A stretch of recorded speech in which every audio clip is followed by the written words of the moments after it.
Good morning students. आज हम कर रहे हैं क्लास 12th का सेकेंड यूनिट का लास्ट टॉपिक। जो यूनिट चल रही है वो है सॉल्यूशन, और सॉल्यूशन में भी कल हमने जो कंप्लीट की वो थी कोलिगेटिव प्रॉपर्टीज। और आज जो हमारा टॉपिक है वो है वांट ऑफ फैक्टर। देखो, वांट ऑफ फैक्टर क्या होता है, चलिए आपको एक एक्सपेरिमेंट से समझाती हूँ। कुछ चीजें ऐसी हैं जब हम उसको किसी चीज में मिलाते हैं, डिसॉल्व करते हैं ना सॉल्वेंट में, तो वो डिसोसिएट हो जाती है, मीन्स अपने आयंस में ब्रेक हो जाती है ना। कुछ चीजें ऐसी होती है जो वहां पे जाके एसोसिएट हो जाती है, मिलके एक बड़ा मॉलिक्यूल बना लेती है। और कुछ चीजें ऐसी होती है जो ना तो डिसोसिएट होती है ना एसोसिएट, यानी जैसा हमने डाला वैसी रहती है। जैसे अगर मैं बात करूं तो देखो, ये एक बीकर है और मेरे पास यहां जो सॉल्वेंट है वो वाटर है। यहां जो सॉल्वेंट है वो क्या है, वाटर है। अब इस सॉल्वेंट में मैंने डाल दिया नमक NaCl। अब मैंने तो पूरा एक मॉलिक्यूल डाला था सोडियम क्लोराइड का, NaCl का, बट जैसे ही ये वाटर में मिला तो ये डिसॉल्व हो गया, डिसोसिएट हो गया, Na positive Cl negative. Dissociate means break हो गया अपने आयंस में।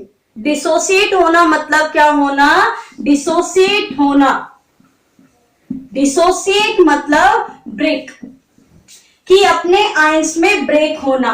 और एसोसिएट मतलब कंबाइन, कि मिलकर एक बड़ा, जुड़कर एक बड़ा मॉलिक्यूल बन गया।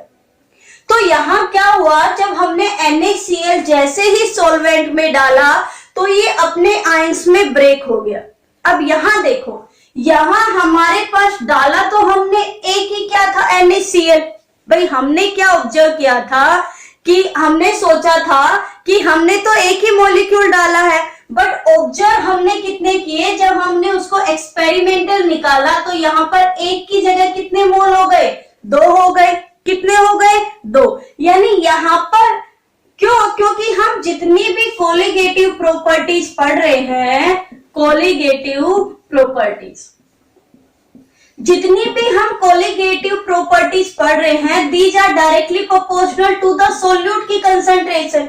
भाई वो सारी की सारी जो कोलिगेटिव प्रॉपर्टीज हैं वो सोल्यूट की कंसंट्रेशन के कैसे है, डायरेक्टली प्रोपोर्शनल है। और यहां देखो, एक मॉलिक्यूल से 2 हो गए। भाई एक सॉल्यूट कितने में ब्रेक हो गया, 2। मतलब यहां पर कंसंट्रेशन क्या हो गई, मोल की चेंज हो गई ना। कैसे, भाई हमने तो थ्योरेटिकल क्या माना था कि एक क्रिस्टल डाला था हमने सोडियम क्लोराइड का, बट जैसे ही ये डिसॉल्व हुआ तो डिसोसिएट हो गया, एक से कितने आयंस में, 2 आयंस में। तो यहां पर क्या होगा बताओ, अब आप खुद सोचो, इस सोल्यूट की कंसंट्रेशन में थोड़ा बहुत चेंज आएगा या नहीं आएगा।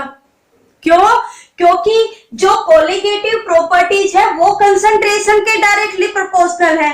और अगर यहां पर सोल्यूट की कंसंट्रेशन में चेंज आ रही है तो कोलिगेटिव प्रॉपर्टीज में भी क्या आना चाहिए, चेंज आना चाहिए ना। कोलिगेटिव प्रॉपर्टीज में भी क्या आना चाहिए, चेंज आना चाहिए। कैसे, देखिए, वांट ऑफ फैक्टर को हम डिनोट करते हैं स्मॉल आई से। किससे डिनोट करते हैं, स्मॉल आई से। अब देखिए, मेरे पास था भाई NaCl का 1 मोल, जैसे ही उसको पानी में डाला वो हो गया Na पॉजिटिव और Cl नेगेटिव। यहां पर मेरे पास स्टार्ट में कितने मोल डाला मैंने उसको पानी में, 1 मोल। जब स्टार्ट में डाला तो डिसोसिएट नहीं हुआ था तो 0 है, बट जैसे ही टाइम हुआ, कुछ टाइम लगा, तो क्या हुआ, NaCl डिसोसिएट हो गया। कितना डाला था, 1 मोल डाला था, डिसोसिएट होके कितना हो गया, 1 मोल इसके बन गए। भाई एक क्या बना, Na पॉजिटिव, और एक ही क्या बना, Cl नेगेटिव। एक ही क्या बना, Na पॉजिटिव, और एक ही क्या बना, Cl नेगेटिव। तो यहां देखो, हमने थ्योरेटिकल ऑब्जर्व कितना है हमारा पास, ऑब्जर्व कितना है हमारे पास, और थ्योरेटिकल हमने कितना मांगा था, है ना। तो ऑब्जर्व कितना है, देखो 1 और 1 2। भाई ऑब्जर्व वैल्यू कितनी आई कंसंट्रेशन की, 2। और थ्योरेटिकल हमने कितना माना था, 1। तो कितना हो गया, 2 का डिफरेंस आ गया ना। तो यही होता है, इसे हम कहते हैं वान टू फैक्टर। क्या बोलते हैं? One two factor. कि आयंस के एसोसिएशन और डिसोसिएशन होने के कारण जो क्या हो जाए, कोलिगेटिव प्रॉपर्टीज में जो चेंज आता है, उसी चेंज को हम क्या बोलते हैं? One two factor. क्या बोलते हैं? One two factor. यह समझ में आया ना आपको कि भाई ऑब्जर्व हमने कितना किया, ऑब्जर्व हम कितना कर रहे हैं तो, बट हमें थ्योरेटिकल पता है कि हमने तो कितना मोल डाला था 1, तो टोटल कितना डिफरेंस कितना हो गया भाई? 2 का आ गया ना। तो इसी को जो रेशियो है ऑब्जर्व कोलिगेटिव प्रॉपर्टीज का और थ्योरेटिकल या फिर हम कहें कैलकुलेटेड का, उसे हम क्या बोलेंगे भाई? उसे हम क्या बोलेंगे? One two factor. क्या बोलते हैं? One two factor. यानी मॉलिक्यूल के एसोसिएट और डिसोसिएट होने के कारण कोलिगेटिव प्रॉपर्टीज में क्या आ जाता है? थोड़ा सा चेंज आ जाता है, और उस चेंज को हम किससे दिखाते हैं? वान टू फैक्टर से। तो क्या हो जाएगा? देखिए वान टू फैक्टर में क्या हो जाएगा, अगर मैं बात करूं तो वान टू फैक्टर क्या हो जाएगा भाई? वान टू फैक्टर को आई से लिखते हैं, तो क्या हो जाएगी इसकी? Observe colligative property, observe colligative properties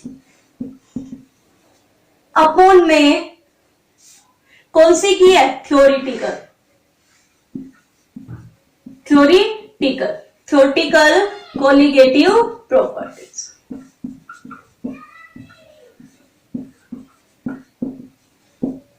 है ना? वही है। अगर हमने क्या किया, अगर हम निकाले डिसोसिएट में, किसमें?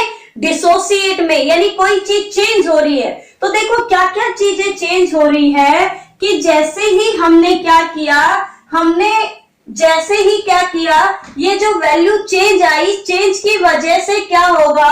कोलिगेटिव प्रॉपर्टीज भाई सोल्यूट है, सोल्यूट की अमाउंट पर क्या इफेक्ट पड़ेगा? है ना? कोलिगेटिव प्रॉपर्टीज पर क्या इफेक्ट पड़ेगा और उसके मोलर मास पर क्या इफेक्ट पड़ेगा? ये चीजें हम पढ़ेंगे किससे? कि वान टू फैक्टर से सोल्यूट की अमाउंट पर क्या इफेक्ट पड़ रहा है, कोलिगेटिव प्रॉपर्टीज पर क्या इफेक्ट पड़ रहा है, और उसके मोलिकुलर मास पर क्या इफेक्ट पड़ रहा है।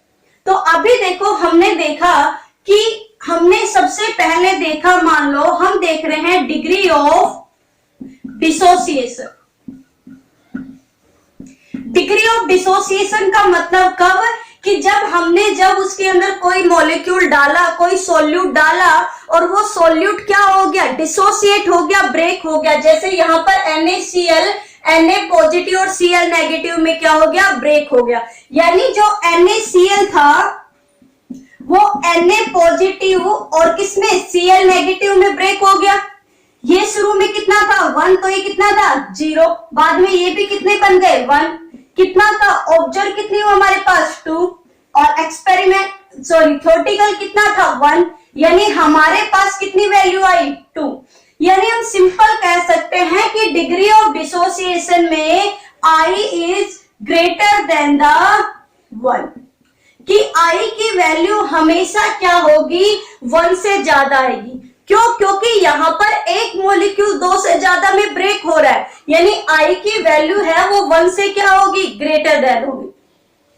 अब अगर डिग्री ऑफ डिसोसिएशन में I यानी वान टू फैक्टर ही ज्यादा होगा, तो बताओ भाई ये ज्यादा हो गया, सोल्यूट की कंसंट्रेशन बढ़ गई, सोल्यूट की अमाउंट क्या हो गई?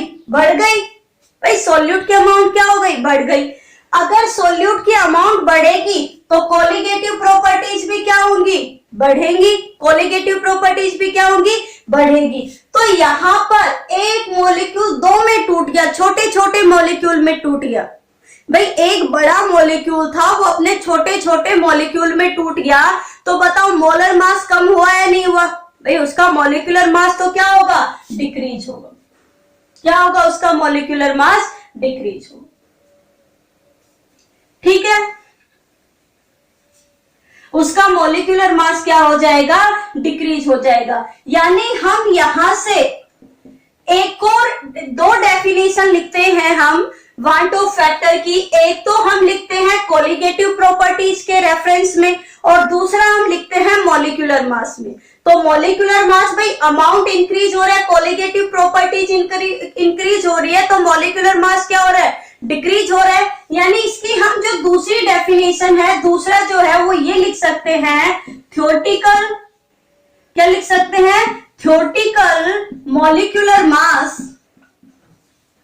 थ्योरेटिकल मॉलिक्यूलर मास अपॉन में क्या हो जाएगा भाई, observed molecular mass, observed molecular mass. पता चल गया आपको क्यों लिखा, क्योंकि यहां पर कोलिगेटिव प्रॉपर्टीज और मॉलिक्यूलर मास एक दूसरे की कैसे हैं, इनवर्सली अपोजिट है, तो ये भी एक दूसरे की कैसी हो जाएगी, अपोजिट। तो आपको ये दो याद रखनी है कि वैन टू फैक्टर क्या होता है, ऑब्जर्व्ड कोलिगेटिव प्रॉपर्टीज और थ्योरेटिकल कोलिगेटिव प्रॉपर्टीज। या अगर उसको हम मास के रेफरेंस में लिखें कि मास में कितना चेंज आता है, तो थ्योरेटिकल मॉलिक्यूलर मास और ऑब्जर्व्ड मॉलिक्यूलर मास। अब देखो इस मॉलिक्यूलर, जैसे आपको कहा कि सारी जो कोलिगेटिव प्रॉपर्टीज है उसमें क्या हो जाएगा भाई, अगर सोल्यूट की अमाउंट है अगर वो चेंज हो जाएगी, चाहे वो एसोसिएट हो या डिसोसिएट हो, चाहे वो क्या हो, एसोसिएट हो या डिसोसिएट। डिसोसिएट तो आप लोगों को बता दिया। अब मान लो आप लोगों को एक एग्जांपल बताती हूं एसोसिएट, कि कोई मॉलिक्यूल मिलके एक बड़ा मॉलिक्यूल बनाते। क्या होता है, जब हम एसिटिक एसिड को अगर हम बेंजीन में डिसॉल्व करते हैं, किसमें डिसॉल्व करते हैं, बेंजीन में डिसॉल्व करते हैं, तो इसके जो ये बड़े मॉलिक्यूल है ना, दो मॉलिक्यूल, ये दोनों मॉलिक्यूल मिलकर एक बड़े मॉलिक्यूल की फॉर्मेशन करते हैं, जो हो जाते हैं ये डाइमराइज हो जाता है। एसिटिक एसिड क्या हो जाता है, डाइमराइज हो जाता है। भाई इसके पहले कितने मोल थे, शुरुआत में जब हमने एक्सपेरिमेंट शुरू किया है ये 2 मोल है देखो, और ये कितने हैं, 0। पर जैसे ही कुछ टाइम हुआ तो ये कितने मोल बन गए भाई, 2 की बजाय कितने हो गए, 1। कितने हो गए ये, 1। अब देखो वही है 1 टू फैक्टर आई निकालो भाई, ये 2 से कितने में ब्रेक हो गया, 1 में ब्रेक हो गया ना। चलो 1 टू फैक्टर आई क्या था, ऑब्जर्व वैल्यू। ऑब्जर्व वैल्यू अब हम 2 की बजाय कितना ऑब्जर्व कर रहे हैं, 1। 2 की बजाय कितना ऑब्जर्व कर रहे हैं, 1। और थ्योरेटिकल हमारे पास वैल्यू कितनी थी, 2, यानी हमारे पास वैल्यू कितनी आ गई, 0.5। या मैं कह सकती हूं कि डिग्री ऑफ एसोसिएशन में, कि जब मॉलिक्यूल क्या हो जाते हैं, एसोसिएट हो जाते हैं, मिल जाते हैं, तो उसमें क्या होता है, I इज लेस देन 1। क्योंकि यहां मॉलिक्यूल हमेशा जुड़कर कम बनाएंगे, तो जुड़कर कम बनाएंगे तो I की वैल्यू 1 से क्या हो जाएगी, कम हो जाएगी। I की वैल्यू 1 से क्या हो जाएगी, कम। तो अब आपने देखा कि जब मॉलिक्यूल डिसोसिएट होता है तो क्या फर्क पड़ता है, और जब एसोसिएट होता है तो वैल्यू पर क्या फर्क पड़ता है। यानी मॉलिक्यूल के एसोसिएट और डिसोसिएट होने के कारण, मॉलिक्यूल के एसोसिएट और डिसोसिएट होने के कारण क्या होगा, कोलिगेटिव प्रॉपर्टीज में कुछ चेंज आ जाता है। जैसे हमने पहली कोलिगेटिव प्रॉपर्टी जो पढ़ी थी वो हमने पढ़ी थी relative lowering of vapour pressure. जो क्या थी, relative lowering of vapour pressure में हमने क्या निकाला था, P अपॉन में P नॉट डायरेक्टली प्रोपोर्शनल किसके थे, मोल फ्रैक्शन के। यानी यहां जब मॉलिक्यूल एसोसिएट और डिसोसिएट होगा तो कुछ चेंज आएगा मॉलिक्यूल में, उसे हम वैन टू फैक्टर को किससे दिखा रहे, आई से। किससे दिखा रहे, आई से। दूसरा जो था वो क्या था, elevation in boiling point. Elevation in boiling point क्या था भाई, यस, डेल टीबी है, वो क्या था, केबीएम डायरेक्टली प्रोपोर्शनल मोलालिटी। तो यहां भी कुछ क्या आएगा, कुछ चेंज आएगा भाई। जब मॉलिक्यूल, अभी हमने पढ़ा कि कोई मॉलिक्यूल जब अंदर जाके टूट जाएगा तो 1 से 2 बन जाएंगे, 1 से 2 बने तो कंसंट्रेशन में चेंज आया, और कंसंट्रेशन के ही डायरेक्टली प्रोपोर्शनल सारी कोलिगेटिव प्रॉपर्टीज है। तो जो हम कंसंट्रेशन में चेंज आ रहा है उस चेंज को हम क्या बोल रहे हैं, वान टू फैक्टर। क्या बोल रहे हैं, वान टू फैक्टर। तो कितना चेंज आया, आई से लिखते हैं। तीसरा जो है वो क्या था, depression, depression in freezing point. Depression in freezing point में क्या था, del T F is equal to K F M. इसमें भी भाई कितना चेंज आया, आई लिखेंगे वेन टू फैक्टर जितना। फोर्थ जो था वो था ऑस्मोटिक प्रेशर। ऑस्मोटिक प्रेशर क्या होगा, पाई इक्वल टू क्या था, सीआरटी। यहां पे मॉलिक्यूल की कंसंट्रेशन के कारण कितना चेंज और हो जाएगा, आई। यानी हमें नंबर ऑफ मोल्स पता चल जाएगा तो सॉल्यूट की भी कंसंट्रेशन पता है। तो ये जो फॉर्मूला वैन टू फैक्टर के बाद ये सारे जो है ये मॉडिफाइड फॉर्मूले हैं। ये सारे कैसे हैं, मॉडिफाइड। यानी ये बताया गया है कि अगर मॉलिक्यूल अंदर जाके ब्रेक हो जाता है या जुड़ जाता है तो उसके कंसंट्रेशन में कुछ चेंज आने के कारण जो वैल्यू चेंज होती है वो ऐसे होती है। तो ये था हमारा वैन टू फैक्टर। क्या था, वैन टू फैक्टर। लिख सकते हैं, it is defined as the ratio of the observed colligative properties and the theoretical colligative properties. ठीक है, दोनों आपको बता दिए हैं। तो चलिए सबसे पहले हम लिखेंगे कोलिगेटिव प्रॉपर्टीज की डेफिनेशन। क्या डेफिनेशन है, अभी बताया है कि रेशियो है किस किस के बीच में, ऑब्जर्व्ड कोलिगेटिव प्रॉपर्टीज के और थ्योरेटिकल प्रॉपर्टीज के। दूसरा, अगर हम मास के कंपैरिजन में लिखे तो हम लिख सकते हैं, क्या लिख सकते हैं भाई, यस, ऑब्जर्व की जगह पहले क्या आएगा, थ्योरेटिकल मॉलिक्यूलर मास अपॉन में ऑब्जर्व मॉलिक्यूलर मास। तो चलिए अब हम दो चीजें और पढ़ते हैं कि वैन टू फैक्टर में एक हमने नाम पढ़ा है डिग्री ऑफ डिसोसिएशन। यानी जब एक मॉलिक्यूल एक से ज्यादा में ब्रेक हो जाता है उसे हम क्या बोलते हैं, degree of dissociation. Degree of dissociation में क्या होगा, आई इज ग्रेटर देन 1, हमने अभी निकाला था। दूसरा जो है वो है degree of association. Degree of association का मतलब है कि जब मॉलिक्यूल जुड़कर एक बड़ा मॉलिक्यूल बनाएंगे यानी आई की वैल्यू हो जाएगी लेस देन 1। आई की वैल्यू कितनी हो जाएगी, लेस देन 1। ठीक है, तो ये था आपका, ये कब है, जब जो मॉलिक्यूल है वो कंप्लीट ब्रेक हो रहा है, जैसे NaCl है वो कंप्लीट ब्रेक हो जाएगा स्ट्रॉन्ग इलेक्ट्रोलाइट के लिए। और कुछ चीजें ऐसी है जो नए डिसोसिएट होती है, नए एसोसिएट होती है। भाई नया उसमें डिसोसिएशन होता है, नया एसोसिएट, जैसे शुगर मिला दो, एक मॉलिक्यूल डालेंगे एक ही रहेगा। यूरिया, ये नए डिसोसिएट होते हैं और नहीं क्या होते हैं, ये एसोसिएट होते हैं। तो आप लोगों को आ गया होगा समझ में अच्छे से। तो ये था हमारा टॉपिक वैन टू फैक्टर। अब देखिए कुछ वीक इलेक्ट्रोलाइट होते हैं, कुछ क्या होते हैं, वीक इलेक्ट्रोलाइट होते हैं जो कंप्लीट ब्रेक नहीं होते। वीक इलेक्ट्रोलाइट हम पढ़ रहे हैं, चलो पहले पढ़ लेते हैं हम dissociation. Dissociation of weak electrolyte, यानी वो इलेक्ट्रोलाइट जो कंप्लीट क्या नहीं होते, ब्रेक नहीं होते, जो कंप्लीट क्या नहीं होते, ब्रेक नहीं होते। जैसे मेरे पास एक मॉलिक्यूल है एसिटिक एसिड का, एसिटिक एसिड ब्रेक होता है भाई CH3COO negative plus H positive.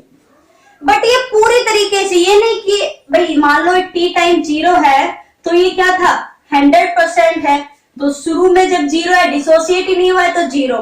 पर जैसे ही थोड़े टाइम के बाद क्या होता है, जो ये मॉलिक्यूल है एसिटिक एसिड, ये कंप्लीट डिसोसिएट नहीं होता, पूरी तरह से ब्रेक नहीं होता, इसीलिए तो इसको वीक एसिड कहते हैं। क्या इसका कुछ परसेंट, मान लो 100 में से 50, भाई 50 मोल इसके और 50 इसके, इतना ये डिसोसिएट हो गया।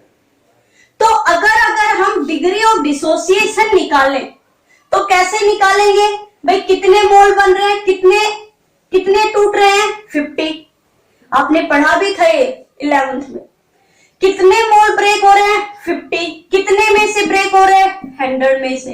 कितना आ गया, तो ये जो अल्फा है ये है डिग्री ऑफ डिसोसिएशन, कि कितने में से कितना डिसोसिएट हो गया।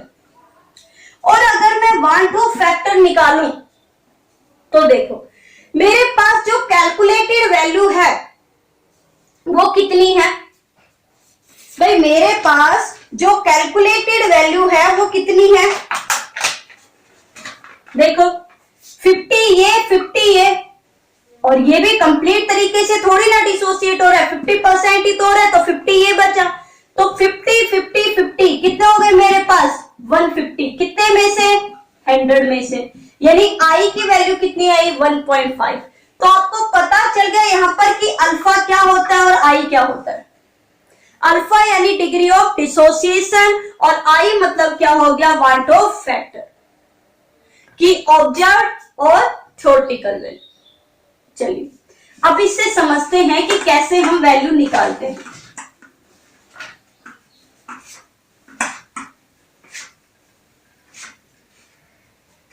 हमारे पास मान लो एक मॉलिक्यूल है भाई, अल्फा क्या होगा, यहां पे मैं लिख देती हूं कि कितना हमारे पास ब्रेक हुआ, कितने में से, टोटल में से, वो हमारा क्या हो जाएगा, डिग्री ऑफ डिसोसिएशन। तो चलिए अब निकालते हैं। मान लो मेरे पास एक मॉलिक्यूल है AN और ये नंबर ऑफ मॉलिक्यूल यानी Na में क्या हो गया, डिसोसिएट हो गया। जब स्टार्टिंग में AN था T, तो मेरे पास जब टाइम 0 है, ये मॉलिक्यूल है 1 और इसकी कितने हो गए भाई, 0। जैसे ही टाइम बढ़ा तो ये क्या होगा, डिसोसिएट होगा। कितना डिसोसिएट भाई, अब मैंने ब्रेक कितना, टोटल कितना लिया, 1, तो कितना ब्रेक हो गया, अल्फा के बराबर हो गया भाई, ये वैल्यू तो 1 है, तो ब्रेक यानी कितना हो गया, अल्फा के बराबर हो गया।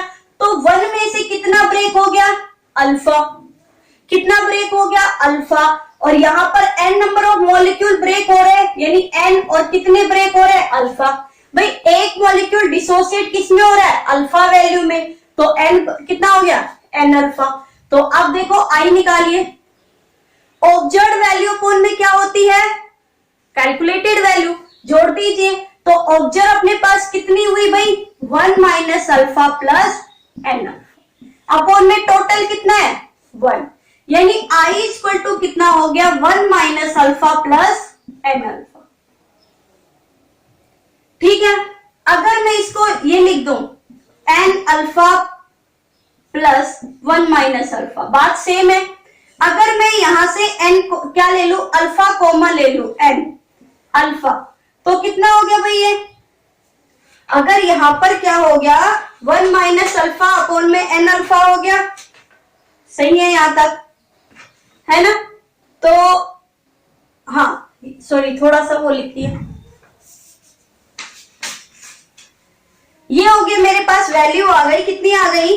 अगर मैं इसको ये लिख दूं I equal to 1 n alpha minus alpha, सही है भाई, इसको इधर लिख दे, इसको इधर रख दिया। और अगर मैं अब अल्फा को कॉमन ले लूं, 1 प्लस अल्फा n माइनस कितने हो गए, 1, कितनी आ गई, 1।